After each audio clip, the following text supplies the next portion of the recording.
Hello friends, আমি অচিন্তা। আমি চলে আসলাম ইউটিউব চ্যানেল টু সাইড কিচেনে। আমার সাথে নতুন রেসিপি শেয়ার করবো। সেটা হচ্ছে আপেল মাখা বানিয়ে দেখাবো। সেটা বানাতে কী উপকরণ লাগে আসুন দেখাই। তার একটা তো বলছি, আমার চ্যানেল রেসিপিটা ছাড় আছে। আপনাদের যদি ভালো লাগে থাকে অবশ্যই লাইক কমেন্টে শেয়ার করবেন, বেশি বেশি করে শেয়ার করবেন। যদি আমার চ্যানেলে নতুন হয়ে থাকেন তাহলে প্লিজ সাবস্ক্রাইব করে দেবেন, নিচে বেল নোটিফিকেশনটা অল করে দেবেন যাতে আমার ভিডিও আপনার কাছে আগে পৌঁছে যায়। তার জন্য আপেল মাখা বানাতে কী উপকরণ লাগে আসুন দেখাই।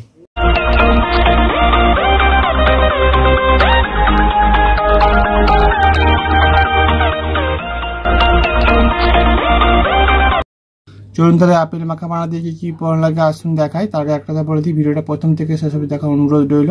তার জন্য রেসিপিটা শুরু করি। কী উপকরণ লাগে আসুন তাহলে দেখিয়ে দিই।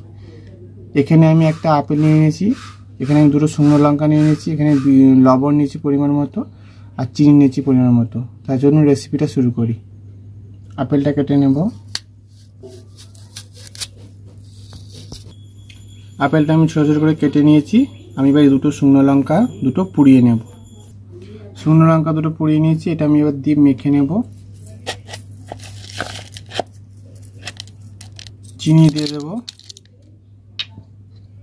লবণটা দিয়ে দেব, দিয়ে ভালো করে সব উপকরণ একসাথে ভালো করে মেখে নেব। দেখুন আমার আপেল মাখা রেসিপিটা রেডি হয়ে গেছে।